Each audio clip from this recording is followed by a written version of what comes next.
সোমবার রাতে কাছাড়ের কাঠিগড়ায় ভয়ঙ্কর ঘটনা। ধারালো অস্ত্র নিয়ে বরযাত্রী গাড়িতে দুই যুবকের হামলা, 6টি গাড়িতে ভাঙচুর, আহত দুই চালক।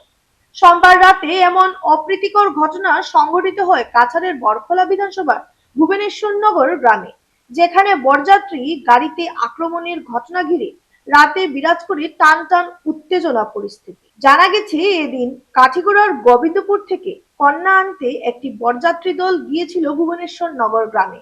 সেখানে সামান্য কথা নিয়ে বরযাত্রীর লোকের সাথে কথা কাটাকাটি শুরু হয় স্থানীয় এক যুবকের। এক সময় সামান্য বিবাদ ভয়াবহ রূপ নেয়। অভিযোগ মতে সামান্য তর্কাতর্কির পর স্থানীয় ওই যুবক নিজের বাড়িতে যায়। কিছুক্ষণ পর ধারালো অস্ত্র সহ আরেক যুবককে সেখানে নিয়ে আসে। তারপর শুরু হয় তাণ্ডব লীলা।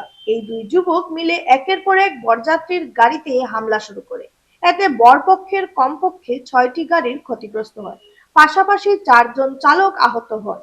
এক সময় প্রাণের ভয়ে চালকেরা পালাতে বাধ্য হন। চালকের ভাষ্যমতে এই দুই যুবক এমন উন্মত্ত ছিল যে ওদের হাতে তাদের প্রাণ যাওয়ার ভয়ে পালিয়ে যেতে হয়েছে তাদের। এদিকে ঘটনার খবর পেয়ে দ্রুত ঘটনাস্থলে ছুটে আসে ভুবনেশ্বর জিপির সভানেত্রীর প্রতিনিধি সহ এলাকার বিশিষ্ট জনেরা। খবর পেয়ে উপস্থিত হন বিহারা পুলিশ। আটক করে অভিযুক্ত দুই যুবককে। পাশাপাশি পরিস্থিতি নিয়ন্ত্রণ করতে সক্ষম হয় পুলিশ। বাড়ি আমার সিদ্ধেশ্বর দ্বিতীয় মন্ডল।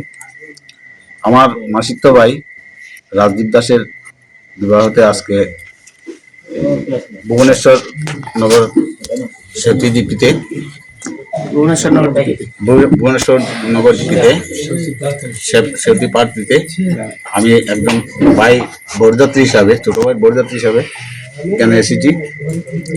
এসে বিয়া প্রায় অর্ধেক বা সময় হঠাৎ হাল্লা শুরু হয়। হাল্লার সঙ্গে সঙ্গে আমরা কিছু দু একজন লোক বেরিয়ে যাই। বেরিয়ে যাওয়ার পর দেখি যে দুজন লোক, আমি নাম জানি না, ওই গ্রামেরই, সেতী গ্রামের, ওরা বিশালভাবে একটা তাণ্ডব লীলা শুরু করেছে। যে তাণ্ডবে গাড়ি 6-7টা গাড়ি ভাঙচুর করেছে, অনেক ক্ষয়ক্ষতি করেছে। উপরন্ত আমাদের বরযাত্রী যারাই বেরিয়ে গিয়েছিল ওদেরকে অনেক ধরনের হুমকি ধমকি দিয়েছে, অনেক অশ্লীল ভাষায় গালিগালাজ করেছে।